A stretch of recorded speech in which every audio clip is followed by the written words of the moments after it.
ನಮಸ್ಕಾರ ಪಾಲಕರೇ ಮತ್ತು ವಿದ್ಯಾರ್ಥಿಗಳಿಗೆ 4ನೇ ಸುತ್ತಿನ ಮೊರಾರ್ಜಿ ದೇಸಾಯಿಯ ಒಂದು ಮೆರಿಟ್ ಲಿಸ್ಟನ್ನು ಅಂದರೆ ಕಟ್ ಆಫ್ ಪಟ್ಟಿಯನ್ನು ಬಿಡುಗಡೆ ಮಾಡಿದ್ದಾರೆ. 4ನೇ ಸುತ್ತಿನ ರೌಂಡ್ಸ್ದ ಸೆಲೆಕ್ಷನ್ ಲಿಸ್ಟನ್ನು ಬಿಡುಗಡೆ ಮಾಡಿದ್ದಾರೆ ಕೆ ಇ ವೆಬ್ಸೈಟ್ ಒಳಗಡೆ. ಸೊ ಇದನ್ನು ಹೆಂಗೆ ನೋಡಬೇಕು ಅನ್ನೋದನ್ನು ಕೂಡ ನಾನು ನಿಮ್ಗೆ ತೋರಿಸ್ತೇನೆ.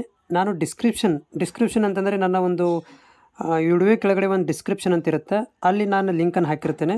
ಅಲ್ಲಿ ನೀವು ಡೈರೆಕ್ಟ್ ಹೋಗಿ ಈ ಒಂದು ಪೇಜನ್ನು ಇಲ್ಲಿ ಕಾಣಿಸ್ತದೆ, ಈ ಒಂದು ಪೇಜನ್ನು ಡೈರೆಕ್ಟಾಗಿ ಪಡ್ಕೊಳ್ಬೋದು. ಇಲ್ಲಿ ಕ್ಲಿಕ್ ಮಾಡ್ಬೇಕಂದ್ರೆ ಇದಕ್ಕೆ ಕ್ಲಿಕ್ ಮಾಡ್ಕೋಬೇಕು. ಜಸ್ಟ್ ಇದಕ್ಕೆ ನೀವು ಕ್ಲಿಕ್ ಮಾಡಿ ನಾನು ತೋರಿಸ್ತೀನಿ ಇವಾಗ, ಇಲ್ಲ ನಾನು ಇವಾಗ ಮೊಬೈಲಲ್ಲೇ ತೋರಿಸ್ತೀನಿ ನಿಮಗೆ. ಕ್ಲಿಕ್ ಮಾಡಬೇಕು, ಅದಕ್ಕೆ ಸಪೋರ್ಟ್ ಆಗುವಂತಹ PDF ಸಪೋರ್ಟ್ ಅಂತ ಮೊಬೈಲಲ್ಲಿ ಇರಬೇಕು, ಅಂದರೆ ಮಾತ್ರ ಓಪನ್ ಆಗುತ್ತೆ. ಸೊ ಇವಾಗ ಇದಕ್ಕೆ ನಾನು ಕ್ಲಿಕ್ ಮಾಡ್ತೀನಿ, ನಿಮಗೆ ಕ್ಲಿಕ್ ಮಾಡಿ ಒಂದು ಸಲ ತೋರಿಸ್ಬಿಡ್ತೀನಿ ನೋಡಿ. ಕ್ಲಿಕ್ ಮಾಡ್ತೀನಿ. ಸೊ ಆಲ್ರೆಡಿ ನನ್ನ ಹತ್ರ ಇದು ಏನಪ್ಪ ಅಂದರೆ ಡೌನ್ಲೋಡ್ ಮಾಡಿದಿತ್ತು. ಸೊ ನೋಡ್ತಿದ್ದೀರಿ ಓಪನ್ ಆಗ್ತಾ ಇದೆ. ಓಕೆ, ಇದರ ಬಗ್ಗೆ ಸ್ವಲ್ಪ ನಾನು ವಿಶ್ಲೇಷಣೆ ಕೊಡ್ತೀನಿ ನಿಮಗೆ, ಏನಿದೆ ಇದರಲ್ಲಿ ಅನ್ನೋದ್ರ ಬಗ್ಗೆ. ಸೊ ನೋಡಿ, ಇಲ್ಲಿ ಒಂದು ಜಿಲ್ಲೆವಾರು ಸೆಲೆಕ್ಷನ್ಗಳನ್ನು ಬಿಟ್ಟಿದ್ದಾರೆ.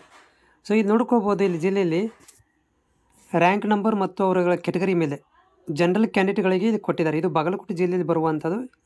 ಆಮೇಲೆ ಮುದ್ದೋಳದಲ್ಲಿ ನೋಡ್ಬೋದು ನೀವು. ಸೊ ಇಲ್ಲಿ ಕೂಡ ಏನು ಮಾಡಿದ್ದಾರೆ ಅಂತಂದರೆ, ಮುದ್ದೋಳದಲ್ಲಿ ಕೂಡ ಕೆಟಗರಿ ರಿಸಲ್ಟ್ ಮಾಡಿ 2A GM ವಿದ್ಯಾರ್ಥಿಗಳಿಗೆ ಜಾಸ್ತಿ ಇಲ್ಲಿ ಸೀಟ್ಗಳನ್ನು ಕೊಟ್ಟಿದ್ದಾರೆ. ಆಮೇಲೆ ನಾನ್ ಲೋಕಲ್ ಬೇರೆ ಜಿಲ್ಲೆಯಿಂದ ಬೇರೆ ಜಿಲ್ಲೆಗೆ ಬಂದವರು ವಿದ್ಯಾರ್ಥಿಗಳಿಗೆ ಸೀಟ್ಗಳನ್ನು ಜಾಸ್ತಿ ಪಡ್ಕೊಂಡಿದ್ದಾರೆ. 2A 774 ರ್ಯಾಂಕ್ ಇದೆ. 1135 ಜನರಲ್ ಮೆರಿಟ್ನ ಕೊಟ್ಟಿದ್ದಾರೆ. 3Aಗೆ 612 ರ್ಯಾಂಕು, ಜನರಲ್ 91 ರ್ಯಾಂಕ್. ಈ ರೀತಿಯಾಗಿ ಅಲಾಟ್ಮೆಂಟ್ಗಳನ್ನು ಮಾಡಿದ್ದಾರೆ. ಸೊ ಬೇರೆ ಬಳ್ಳಾರಿಯಲ್ಲಿ ನೋಡಿರಿ, ಬಳ್ಳಾರಿಯಲ್ಲಿ ಜಿಲ್ಲೆ ಬಗ್ಗೆ ನಾನು ಹೇಳೋದಾದರೆ, ಸೊ ಇಲ್ಲಿ ತುಂಬ ಸೀಟ್ಗಳು ಕಡಿಮೆ ಇದ್ದಾವೆ. ಆದರೂ ಕೂಡ ಇಲ್ಲಿ ಏನು ಮಾಡಿದ್ದಾರೆ ಅಂತಂದರೆ, ಇಲ್ಲಿ ನೋಡಿರಿ ಕಲಗುಳದಲ್ಲಿ 2 ಸೀಟ್ಗಳನ್ನು ಕೊಟ್ಟಿದ್ದಾರೆ. STಗೆ ಮಾತ್ರ ಕೊಟ್ಟಿದ್ದಾರೆ. 72,000 73,000 ರ್ಯಾಂಕ್ ಇದ್ದವ್ರಿಗೆ ಕೂಡ ಕೊಟ್ಟಿದ್ದಾರೆ. ನೆಕ್ಸ್ಟ್ ಅದನ್ನು ಬಿಟ್ಟರೆ ಎಲ್ಲಿ ಅಂತಂದರೆ ಚಳಗುರ್ಕಿ, ಅಲ್ಲಿ ಕೂಡ ನೋಡ್ಬೋದು ನೀವು. ಇಲ್ಲಿ 2A category, 3B category, 3A ಕೆಟಗರಿಗೆ ಜಾಸ್ತಿ ಸೀಟ್ಗಳನ್ನು ಕೊಟ್ಟಿದ್ದಾರೆ. ಸ್ಪೆಷಲಿ 2A ಕೆಟಗರಿ ಮೇಲಲ್ಲಿ ಜಾಸ್ತಿ ಸೀಟ್ಗಳನ್ನು ಇಲ್ಲಿ ಅಲಾಟ್ಮೆಂಟ್ ಮಾಡಿರುವಂಥದ್ದು. ಇದನ್ನು ನೀವು ಹೆಂಗೆ ಹುಡುಕಬೇಕಂತಂದರೆ ಅದನ್ನು ಕೂಡ ನಿಮ್ಗೆ ತೋರಿಸ್ತೀನಿ. ಕಂಪ್ಯೂಟರ್ ಮೊಬೈಲಲ್ಲಿ ಹೆಂಗೆ ಹುಡುಕಬೇಕಂತಂದರೆ, ಸೊ ಇದು ಮೇಲ್ಭಾಗದಲ್ಲಿ ನೋಡಿರಿ, ಇಲ್ಲಿ ಮೇಲ್ಭಾಗದಲ್ಲಿ ನಿಮಗೆ ಇಲ್ಲಿ ಕ್ಲಿಕ್ ಅಂತ ಬರುತ್ತೆ. ನಿಮ್ಮ ಹೆಸರನ್ನು ಇಲ್ಲಿ ಹಾಕ್ಬೋದು. ಉದಾಹರಣೆಗೆ so Vijay Kumar,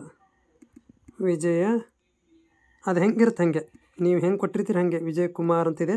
so click ಮಾಡ್ತೀನಿ. ಇವಾಗ ಕ್ಲಿಕ್ ಮಾಡಿದ ಮೇಲೆ ನೋಡ್ಬೋದು, ಇಲ್ಲಿ ನೋಡಿ ಹೆಂಗೆ ಬರ್ತಾಯಿದೆ. ಇಲ್ಲಿ ವಿಜಯ್ ಕುಮಾರ್ ಅಂತ ಬರ್ತಾಯಿದೆ. ಓಕೆ, ಅಂದ್ರೆ ಭಾಳ ಜನ ಇದ್ದರೆ ನೆಕ್ಸ್ಟ್ ಅಂತ ಹೊಡ್ಕೊಂತ ಹೋಗ್ಬೇಕು. ನೆಕ್ಸ್ಟ್ ನೋಡಿ ಒಬ್ಬರೇ ಇದ್ದಾರೆ ವಿಜಯ್ ಕುಮಾರ್ ಅಂತ. ಸೊ ಈ ರೀತಿಯಾಗಿ ನಿಮ್ಗೆ ಹೆಸರು ಬರುತ್ತೆ. ಈ ಥರ ನೀವು ಕಂಪ್ಯೂಟ್ರಲ್ಲೇ ಹೋಗ್ಬೇಕಂತಿಲ್ಲ, ಮೊಬೈಲಲ್ಲಿ ನೀವು ಸರ್ಚ್ ಮಾಡ್ಕೊಳ್ಬೋದು. ಬಟ್ ಲಿಸ್ಟ್ಗಳು ನೋಡ್ಕೊಳ್ರಿ. ನೀವು ನಮ್ಗೆ ಕಾಮೆಂಟ್ ಹಾಕ್ತಾಯಿದ್ದೀರಿ ನಮ್ಮದು ಲಿಸ್ಟ್ ಆಗುತ್ತಾ ಬಿಡುತ್ತಾ ಅಂಥೇಳಿ. ಮೊದಲು ಹೆಸರುಗಳನ್ನ ನೋಡ್ಕೊಳ್ರಿ. ಇದು ಕೊನೆಯ ಸುತ್ತಿನ ಕೌನ್ಸ್ಲಿಂಗ್ ಇದೆ. ಇದು ಮುಗಿದ್ರೆ ಮುಗದಂಗೆ ಏನು ಮೇಲೆ ಮಾಡೋದಿಲ್ಲ ಅವರು. ಸೊ ಹೀಗಾಗಿ ನಿಮ್ಮ ಹೆಸರುಗಳು ಇದಾವೆ ನೋಡ್ಕೊಳ್ಳಿ. ಆಮೇಲೆ ಡೇಟ್ ಬಿಟ್ಟಿಲ್ಲ, ಕೊನೆಯ ದಿನಾಂಕ ಇನ್ನೂ ಕೊಟ್ಟಿಲ್ಲ.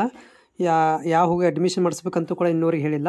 ಅದನ್ನು ಇವತ್ತು ನಾಳೆ ತನಕ ನಿಮಗೆ ಡೇಟ್ಗಳನ್ನು ಕೊಡ್ಬೋದು, ಹೋಗಿ ಸ್ಕೂಲ್ಗಳಿಗೆ ಅಡ್ಮಿಷನ್ ಮಾಡಿಸಿ ಅಂತ. ಅಥವಾ ನಿಮಗೆ ಹೆಸರಿದ್ದರೆ ನೀವು ಡೈರೆಕ್ಟಾಗಿ ಏನು ಮಾಡ್ಬೋದು, ಸೋಮವಾರ ದಿನ ನಾಳೆ 2 ದಿನ ರಜೆ ಇದೆ, ಗೌರ್ಮೆಂಟ್ ರಜೆ ಇದೆ.